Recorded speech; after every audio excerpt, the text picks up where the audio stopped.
And I think there's a lot of very feminist models for that. And in general, there's just a ton of global work that has showed us what those models are and work in the US. And I think more mutual aid groups have gone towards those like flat or horizontal instead of those hierarchical models over the years because they're more sustainable. We got a question actually from a listener that I think works in well. This is from Chairman Meow. The greatest obstacles to carrying out mutual aid, at least in my neck of the woods, are all the technocratic and legal barriers between us, the volunteers, and the ability to move money and resources around to the people who actually need help. Setting up the right kind of 501c, figuring out how to decentralize banking, disentangling ourselves from profitable ventures. It's a mess. Collective action is fundamentally incompatible with neoliberal capitalism. I mean, how do you deal with that? Because there isn't, if I want to go and, start a pajama company, there's a whole roadmap that is tread, pajama company, but, where, I can go on these endeavors, but in an endeavor that involves like redistributing wealth to people who need it, it's very complicated because our system's not set up for that. How do people get around that? Yeah, I think first I just want to, if your listeners are interested in this, I recently did a webinar with a tax law professor about this that people can find. It's called like handling money for mutual aid groups, and the video's out there. And we made a little chart of like how to think about the pros and cons of different models. Like, yes, we want to get a 501c3 or no, we don't. Yes, we want to be fiscally sponsored by another org or no, we don't. Like, what are the pros and cons of each model? The basics is this is a really big issue facing a lot of groups right now because a lot of groups gave out tons of money in 2020, groups that people who'd never done this before. And then maybe they did it through Venmo or PayPal. And then suddenly they got a tax statement and they were like, oh my gosh, we took in all this money. And now whoever's name was on that account is being expected to pay, 20 or 30% taxes on that. And they didn't keep that money for that, right? So that's been a problem that's often happened to mutual aid groups over the years. And I think we're seeing it at a big scale right now because of how much money moved in the last year. And that's why we did the webinar. I mean, I think that, there's a lot of different ways people deal with that. One is to, so some groups think it's worth it to get a 501c3 status and be able to take in money as a nonprofit. But then you have like the surveillance by the government. You have to file a 990 form every year. You end up with, if somebody has to be literate on all that, and lots of us just aren't, or lots of people aren't. Some groups decide to just do everything more informally. I mean, a lot of groups don't really move that much money. Like some groups move a lot of money, but a lot of groups are moving food or just like, childcare, things that aren't, going to be taxed in that same way. Some groups, working on things like if we give you the money by check or cash, it's not traceable in the same way. So can we, if we're doing something locally, can we gather it without going through Venmo or PayPal? I think that, it's like these rules are designed to make people not share, just to be real. They're designed, it's part of the system. And so we do have to be savvy about it. And also it doesn't have to be like a total block or obstacle, right? We can also do other things like, is it that you need an air conditioner? Can I buy you the air conditioner instead of sending it to someone's, Venmo? I think that people, depending on whether you're working at a regional scale or a very local scale in a neighborhood, people have a lot of workarounds. And also then sometimes you just are like, oh no, someone's stuck with a tax bill. We have to raise money for it. And it's okay that we have to do that because we don't want someone to be punished for having done this beautiful work. And so I think that I just appreciate the question because it's good to notice that these systems are literally set up to benefit the richest people and to really make it hard for ordinary people to share stuff with each other. But it's not impossible. I mean, I guess in that respect, just even organizing to do mutual aid, fulfills that, I guess, part of the mission of mutual aid in terms of, being able to see the structures that are set up and the political choices that are made in the context of those structures. All right. So lastly, let me ask you that your critique of the state, right, is that many of these issues are a function of the state's failures. This is as opposed to a right-wing critique, which would be like, we don't even want the state to try. Right? Like we're just this is going to be it. And we would like to freeze everything right now. We happen to have the land, the power and this and that. So now's a good time to sort of like, let's have no government intervention.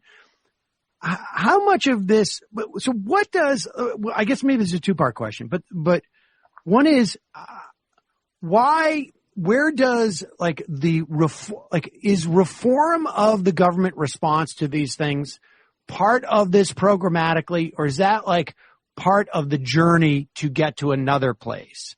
And then the second part of that question is like, much of this is predicated on the failure of society to do what it should be. What does this look like in success? Like, if the context was success, would we have mutual aid, or is that just going to be like not a thing anymore? It's just like the way that we live our lives. So I would just say too, I want to add to your critique of the right that the right also, they don't want a small state. They just want all the money going to police, military, right? They actually love a huge state. Right. That's a security state, which to makes protect their property. Right. Yeah. So they're like, they love the state, it made them. But they think they don't. So I think that, it's important to distinguish my critique from like a libertarian, like right-wing libertarian critique, because mine is just kind of like realism. Like, okay, the U.S. government, which is the one I live under, is like, has always been organized by white supremacy and colonialism. It has always, whatever it's done disaster or poor relief, it's given it out in a racist and sexist way. Like, I would be silly as a scholar of, the history of welfare to think that that's about to change. And these disasters are upon us. And so this is how we get by. And I think, yes, I want a society that's run by mutual aid instead of run by concentrated elite power. So what I'm really thinking about here is like, rather than what we have as what the U.S. government is it's like this thing that can redistribute. It helps extraction happen to the wealthiest people. That's its job. It's an extraction machine. And it does that through taxation to some degree, but it does it through like all kinds of ways of organizing so that everyone has to get their life through corporations and through, we have to get our energy through that. We have to get everything through these systems that we know are unjust and unsustainable, like our food system and our energy system, et cetera. And so what we want to do is replace those systems that are terrible, that rely on keeping millions of people in cages, that, we want to replace that with things that we think actually work in our communities and that are locally based and participatory and deeply networked with each other and in solidarity. So that's what like success looks like to me. Success would not look like, if some people's vision of success would be that like we'd have a really nice mommy daddy taking care of us state that would give us everything with us having to just get to just passively, and that to me, that sounds like authoritarian control. Right? It sounds like I know that whatever they would give out would have certain people in mind and not others, because that's how it's always been, especially with racism in the U.S., right? So what I'm interested in is like deep local wisdom and participation, so that there wouldn't be concentration of wealth, because people would actually be co-stewarding things like land, water, food systems, and we would do it in ways that weren't destroying the earth and making like workers sick and all of that. So it's really a vision of deeply participatory, non-passive engagement with the basic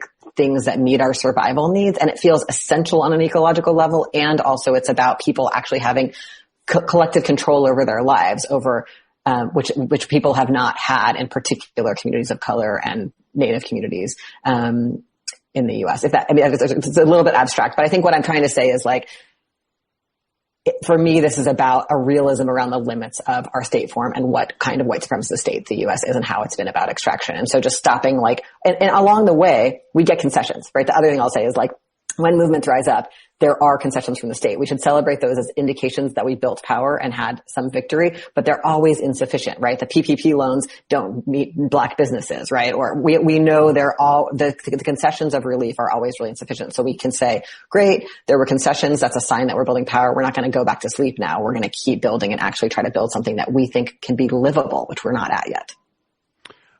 The book is Mutual Aid, Building Solidarity During This Crisis and the Next. Dean Spade, thank you so much for your time today. We will put a link to your book at majority.fm. Really appreciate you telling us about it. Thanks for having me. Thank you. All right, folks, going to take a quick break, and we'll be right back after this.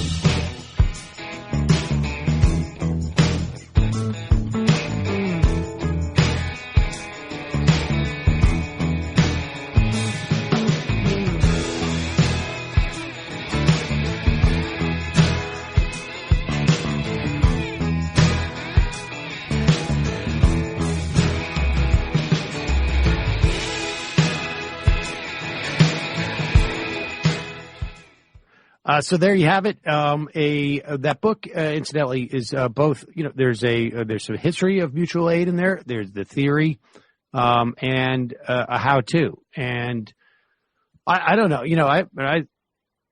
We had stuff going in our just in our apartment building. For folks, inviting older folks who couldn't necessarily go to the supermarket and purchasing them food and whatnot. This is one of those, sort of projects that that are helpful along the way. That to a vision. I have some skepticism about sort of the without sort of like a state existing on some level, but that's everything along the way that is expressed in that context is helpful to society and diminishes, hopefully, the bad stuff that you get along with a state that has been captured or was established for some rather narrow interests. I think by, creating or incentivizing and just encouraging different projects that are going to reduce atomization in our communities, because that's, I think, an under-discussed problem. That project is moving us in the right direction, as you say. Yeah, and it's not just the atomization; it is the lack of power that comes with that atomization and pushback. But different era. We are no longer, fortunately, in the 80s and in the wake of the 80s in the 90s, and then in the aughts, as it were. So hopefully we will see more of this, and we will see in those moments where we do have sort of crises, or whether they are acute or sort of rolling, we'll have a broader response that will fill that vacuum before moneyed interests do. All right, folks, that's it for us today. We will see you tomorrow if you are joining us on Peacock. And for those of you who are not, which is probably a lot more of you,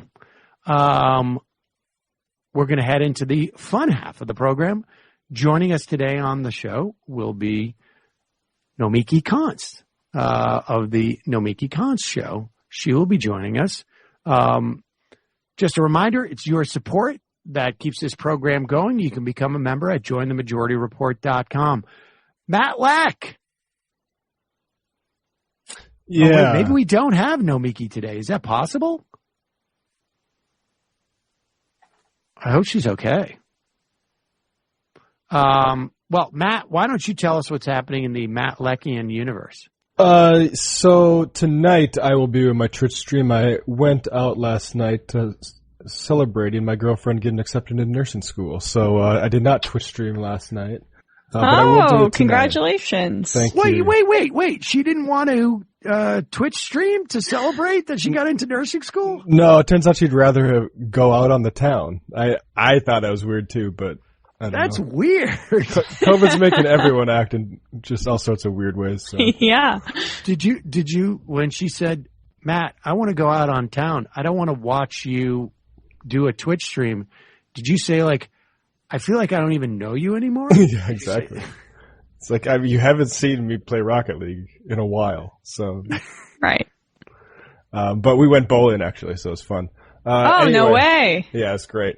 But tonight, yeah, I'll do a twitch.tv/literary hangover. I'll probably play Rocket League.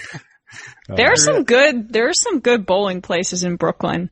I'm trying to remember, like, I've been to a few of them out here, and I just, like, there are divey ones, there are ones that are bigger, and I can't remember their names. Like, I can't believe that society existed before this time. Well, there's Brooklyn Bowl, which is a concert venue and sort of like fancy one. They've got locations across the country. And my friend used to work there. Yeah. Oh, nice. And then you got the Gutter. The Gutter. Yes, that's a good place. Where's that? Has Williamsburg? Yes. Locations around New York. I still, Matt, am disappointed that you didn't put up more of a fight.